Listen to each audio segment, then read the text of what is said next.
going to begin this fireside citing one of my chief philosophical influences, one of the founding members of the Industrial Workers of the World, the first union in the United States of America to accept all people of all races and genders, and the founder of the Irish Socialist Republican Party, and dare I say, the man who inspired Vladimir Lenin, James Connolly. The British government has no right in Ireland, never had any right in Ireland, and can never have any right in Ireland. If you remove the English army tomorrow and hoist the green flag over Dublin Castle, unless you set about the organization of the Socialist Republic, your efforts would be in vain. England would still rule you. She would rule you through her capitalists, through her landlords, through her financiers, through the whole array of commercial and individualist institutions she has planted in this country and watered with the tears of our mothers and the blood of our martyrs. England would still rule you. She would rule you to your ruin, even while your lips offered hypocritical homage at the shrine of that freedom whose cause you had betrayed. When the investing classes purchase a share in any capitalist concern in any country whatsoever, they do so not in order to build up a useful industry, but because the purchase endows them with a prospective share of the spoils it is proposed to wring from labor. Like a fraudulent trustee, the bourgeois dreads nothing so much as an impartial and rigid inquiry into the validity of his title deeds. Hence the bourgeois media, institutions, and politicians incessantly strive to inflame the working class mind to fever heat upon questions outside the range of their own class interests. War, religion, race, language, political reform, patriotism, apart from whatever intrinsic merits they possess, all serve in the hands of the bourgeois as counter-irritants whose function it is to avert the catastrophe of social revolution by engendering heat in such parts of the body politic as are the furthest removed from the seat of economic inquiry and consequently of class consciousness on the part of the proletariat. Socialism as a party bases itself upon the knowledge of facts, of economic truths, and leaves the building up of religious ideals or faiths to the outside public or to its individual members, if they so will. It is neither free thinker, nor Christian, Turk, nor Jewish, Buddhist, nor idolater, Islamic, nor Parsi. Socialism is only humanity.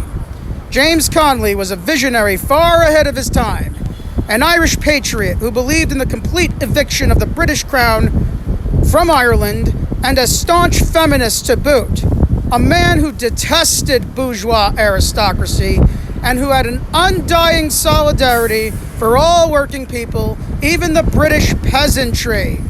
And this is England, mind you. Of all the people that Connolly should have hated, it should be the English for colonizing Ireland. James Connolly is perhaps, in my view, one of the most inspiring human beings to have lived in the past 150 years. After organizing both men and women to take up arms at the Dublin post office during the Easter Rising in April 1916, and taking up arms with them, he was wounded, captured, and then after a few weeks he was strapped to a chair and met his end by firing squad, with him giving the order to the British soldiers to fire upon him, dying on his terms. James Connolly walked his talk and talked his walk. His relevance far transcends the shores of Ireland. It should be mandatory for those who call themselves leftists to study James Connolly and his essays on trade unionism, socialist republicanism, critiques of American capitalism, and bourgeois co-option of revolutionary movements. Now let me propose this question. What would James Connolly think if there were Irish liberals who formed a land trust foundation that was dedicated to emancipating the Irish nation from the British Crown, but at the same time that land trust foundation was bankrolled by British capitalists? What would he think? I can't speak for him, but I would like to think that James Conley would not be too keen or too happy about such a development. But let the anarchists and the radical liberals and the progressives of the 21st century damn James Conley, who, mind you, died strapped to a chair executed by the British Army for fighting in the name to liberate Ireland from British imperialism and capitalism. The aesthetics obsessed left reactionaries of the 21st century would dare accuse James Conley of being counter-revolutionary and holding the people of Ireland back, as James Conley in all likelihood would condemn such a half-measured program. This is the situation we have today with the land back debate. The slogan land back is one that is linked to the NDN Collective, whose mission statement is as follows. NDN Collective is an indigenous-led organization dedicated to building indigenous power through organizing, activism, philanthropy, grant-making, capacity building, and narrative change. We are creating sustainable solutions on indigenous terms. The president of NDN is Nick Tilson, whose biography is as stated. Nick Tilson, President CEO, is a citizen of the Oglala Lakota Nation. Tilson has over 18 years of experience building place-based innovations that have the ability to inform systems change solutions around climate resiliency, sustainable housing, and equitable community development. He founded NDN Collective to scale these place-based solutions while building needed philanthropic social impact investment, capacity, and advocacy infrastructure geared towards building the collective power of indigenous peoples. Tilson has received numerous fellowships and awards from Ashoka, Rockefeller Foundation, Bush Foundation, and the Social Impact Award from Claremont Lincoln University. He has an honorary doctorate degree from Sinte Gleska University. Tilson, in one interview, has stated, in 2020, NDN Collective provided $13.8 million in grants, including money for language and climate change initiatives. The organization aims to build a $50 million endowment to decolonize philanthropy and invest in native changemakers. Allow me to deconstruct this. Nick Tilson, while it is true that he paid his dues at Standing Rock, standing up to the oil industry, is nonetheless still a professional activist and who is a recipient of an award granted to him by the Rockefeller Foundation. This would be the same Rockefeller Foundation whose incomprehensible wealth is linked to Standard Oil, a company which used Pinkertons to intimidate and murder hundreds of people, striking for 8-hour working days in Ludlow, Colorado, and Bayonne, New Jersey. The same Standard Oil, which bypassed federal laws and bribed government officials to dispossess indigenous Americans of their land, which technically their subsidiaries related to Standard Oil, which is no longer around, but the subsidiaries are, still own, and the same Standard Oil that produced a foundation which bankrolled eugenics and sterilization programs that were quite literally imposed upon indigenous Americans. Rockefeller, their whole family, their financial business operations, which through Chase Bank helped to privately bankroll the Vietnam War, their whole foundation are among the greatest villains of our paradigm, despite their philanthropical tendencies relative towards donating to climate sustainability and indigenous nonprofits, which they use as a method to skate around paying taxes and to deflect attention away from the Everest-sized mountain of skeletons they have built in their unethical wealth upon. NDN is indirectly affiliated with them through their founder. NDN was also given $12 million by Jeff Bezos, more about him later, and by Mr. Tilson's own rhetoric, runs an organization that is committed to decolonizing philanthropy and decolonizing wealth. The Anglo-Saxon Eastern Establishment American ultra-bourgeois will never fully decolonize their wealth unless they know there is a profit to be made or assets to protect. Philanthropy can never be ethically decolonized when ultra-bourgeois philanthropical organizations like the Rockefeller Foundation, the Ford Foundation, the Kellogg Foundation, the Gates Foundation, and Jeff Bezos's Earth First Foundation earned their capital through colonialism, genocide, slave labor, union busting, and tax dodging in the form of offshoring their capital and in the form of giving toward nonprofits, which they profit from in the form of tax write-offs anyway. We cannot fight the 1% by taking 1% money and their social bribes in the form of professorships, doctorates from the universities that they own, by the way, and concessionary political positions, just to let the 1% dictate the terms and conditions of the struggle, which will ultimately not threaten the wealth or threaten the dictatorship of the modes and means of production by private capital. Revolutionary change never comes from top down. It comes from bottom up and can only be achieved through organized, centralized, militant mass collective struggle waged by a working class that encompasses all races, genders, ages, creeds, unified in the struggle to challenge and overthrow private capital. It does not come from top down via petty bourgeois academics, professional activists, nonprofits, and astroturf organizations that are funded by the very interests who they disingenuously claim to challenge, but still collect a paycheck from at the end of the week. NDN has its tentacles wrapped in many different indigenous and aboriginal rights movements, and with each struggle having its own unique circumstance and challenges affixed to such. But there is one movement which I do have more familiarity with than others, that being the movement in Hawaii and the struggle attached to the battle over the 30-meter telescope on Mauna Kea. NDN cultural practitioners and Kanaka academics who are tied to both the nonprofit and college industrial complex, which is also funding the 30-meter telescope, by the way, frame the Mauna Kea struggle around the premise that native Hawaiian burial grounds would be disturbed and the 30-meter telescope will negatively impact the hypersensitive environment of the mountain. Growth is bad, development is bad, and building the telescope is a form of colonial settlerism. Okay, I agree with the TMT that the TMT should not be built, but not on that Malthusian or Sakaiist premise espoused by the professional activists and academics. The TMT should not be built because the descendants of the subjects of the illegally occupied Hawaiian kingdom under a dictatorship of private capital set by Calvinist Anglophiles, protected and upheld by the United States military, did not give their consent for such a project to proceed. This is not a question of land back. This is a question of national sovereignty.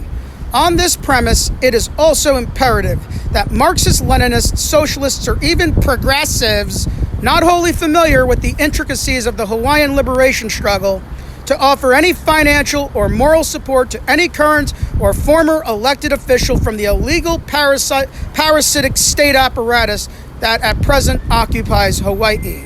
And this applies to Tulsi Gabbard. Stop supporting her. You are making yourselves look foolish. She does not represent the Kanaka Maoli. She represents the U.S. imperial state. When in Hawaii, you do not stand and place your hand over your heart when the Star-Spangled Banner plays. You don't do that. Instead, you stand and place your hand on your heart when you hear Hawaii Pono'i, for that is the anthem of the Hawaiian kingdom. While the question of proletarian patriotism may be applicable to the situation within what is termed as North America, Hawaii is not in North America. Socialism wrapped in the American flag does not apply to the situation in Hawaii. The United States government has no right in Hawaii, never had any right in Hawaii, and never can have any right in Hawaii. And it is important for Marxist, Leninists, and socialists outside of Hawaii to understand that. Back on the subject of Mauna Kea, the 30-meter telescope is merely a gimmick telescope for the Anglo-bourgeois dictatorship to extract profits from dumbfounded tourists and from the taxes of the distressed citizenry of the Aina, so then The shareholders can stash that capital away with the other capital they accumulate through the tourist resorts they own or the Honolulu Rail that keeps increasing in costs year by year in some offshore account in Panama, the Cayman Islands, or the British Virgin Islands, never to see the light of day and never to benefit the dispossessed Kanaka and other working class communities of the Aina. It is also not the place of anarchists and leftcoms who are outside of Hawaii to buy into the NDN narrative and paint Hawaiian liberation with an erroneous projection as if such is part of the same exact indigenous American struggle taking place within Canada and the contingent United States. One of the first things you will be told by Kanaka activists should you visit Hawaii: we are not indigenous Americans. We are Kanaka Moli. We are not American. We are Hawaiian. This was expressed to me very explicitly and many times. The Hawaiian Kingdom was an electrified, industrialized epicenter of the Trans-Pacific Sea trade that was stolen at gunpoint by the U.S. Marines at the urging of the Anglo-bourgeois Calvinist capitalists in January 1893. The struggle of Hawaii relative to the United States, while not identical, closer resembles the struggle of Ireland relative to Great Britain. This is not a question of decolonization, more so as it is a question of evicting the Anglo-bourgeois dictatorship over their Aina. Jeff Bezos, remember him? He donates $12 million to NDN while he prices Kanakas out of their Aina, buying a home in Maui that is in the $45 million to $50 million range. Jeff Bezos should not be allowed to live in Hawaii. But it's not limited, and he doesn't live in Hawaii, by the way. He's only buying property there. Should not be allowed to do that. But it's not limited to Jeff Bezos, okay? There's also Larry Ellison, who owns all of Lanai, Mark Zuckerberg, who's trying to own all of Kauai, Alexander and Baldwin, Castle and Cook, that own all financial and shipping services. There is also the U.S. military, which protects the dictatorship of private capital, in addition to the ethnic classes that private capital has bought off after World War II to protect their dictatorship. All in the while, scores upon scores of Kanakas, those who are not professional activists or academics or in a labor union, are rendered homeless, destitute, into sex slavery, into low-wage slavery, or expatriated to Las Vegas, while they are being displaced with a bunch of liberal and progressive Starbucks-sipping yuppies and techies who will virtue signal all the guilty white allyship in the world by labeling themselves as settlers, but at the same time won't stop their cars to give a ride to the autistic working-class Kanaka teenager urgently sticking his thumb out for a ride because he missed his bus to the Kealakua Bay McDonald's due to austerity cuts to public transit, in addition to the other austerity cuts levied on public service by the cheap-ass state government of Hawaii that hates their Kanaka and working-class citizenry, and who was scared to the point of tears that he might lose his job on his second day of work. Let me ask this uncomfortable question. Will any of that nonprofit NDN money tied to the Mauna Kea struggle that gullible, guilty, white allies and radlibs donate, and who would convince indigenous and aboriginal activist communities to hate someone like me for pointing this out, is that money going to trickle down to him or any Kanaka made to dance hula at the Aulani Disney Resort, which if I told you what I think should be done to that wretched and vile place, this video would get banned.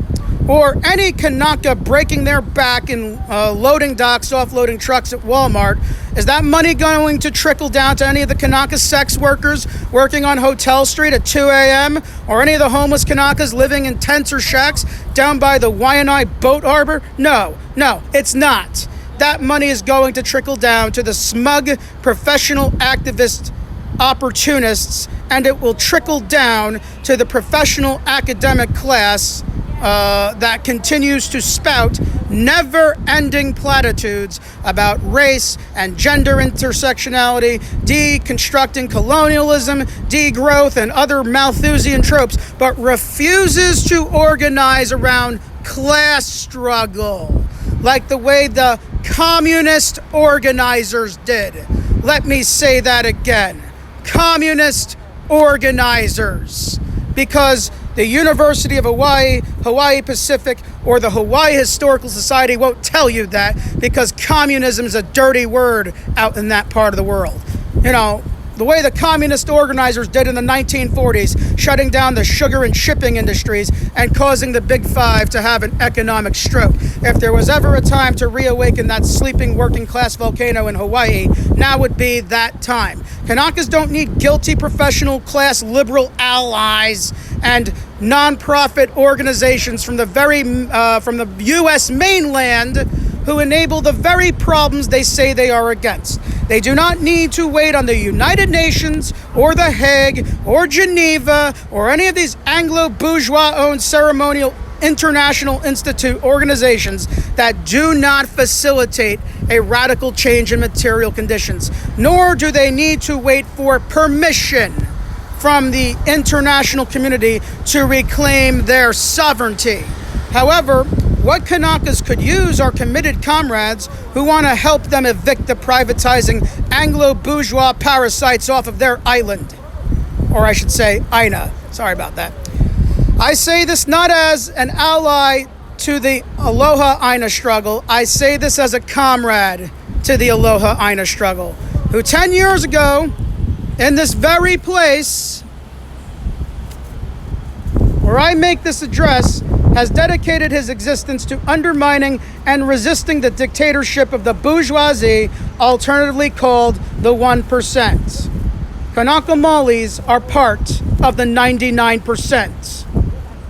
And all Marxist-Leninists and socialists need to fight for them. There can't be any aloha with the Anglo-capitalist parasite that wants Kanakas in addition to working-class Chinese, Micronesians, African-Americans, Samoans, Filipinos, Tongans, or anyone else who provides physical labor living comfortably on the Aina, which they seek to make their own private exotic beach resort.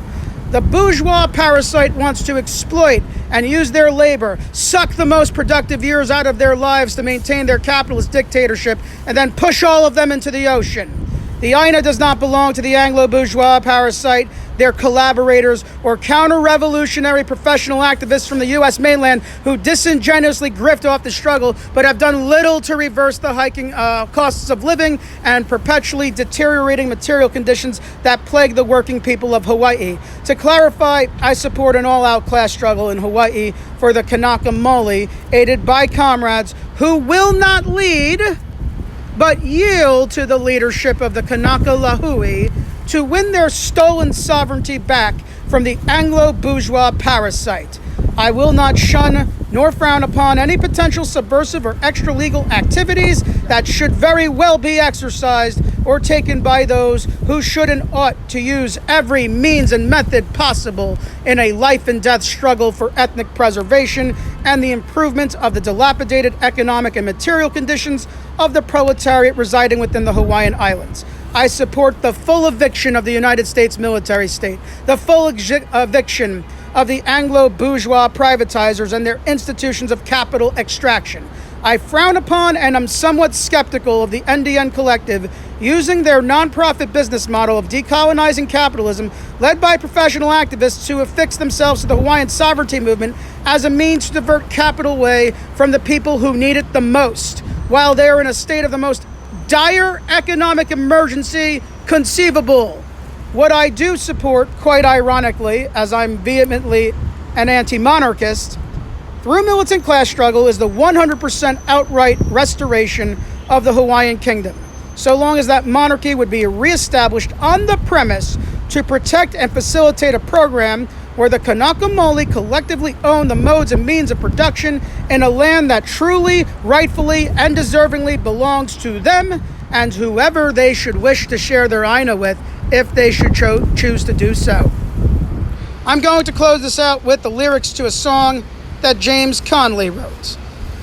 Be moderate, the timorous cry, who dread the tyrant's thunder. You ask too much, and people fly from you aghast in wonder. 'Tis passing strange, and I declare such statements cause me mirth. For our demands most moderate are, we only want the earth. Our masters all a godly crew whose hearts throb for the poor. Their sympathies assure us, too, if our demands were fewer, most generous souls, but please observe, what they enjoy from birth is all we ever had the nerve to ask, that is, the earth. The labor fakir, full of guile, such doctrine ever preaches, and whilst they bleed, the rank and file tame moderation teaches. Yet in their despite we'll see the day, when with sword in its girth, labor shall march in war array to seize its own, the earth. For labor long with sighs and tears to its oppressors knelt, but never yet to aught save fears did the heart of the tyrant melt. We need not kneel, our cause is high, of true folk there is no dearth, and our victorious rallying cry shall be, we want the earth. This is Comrade Pella, signing out.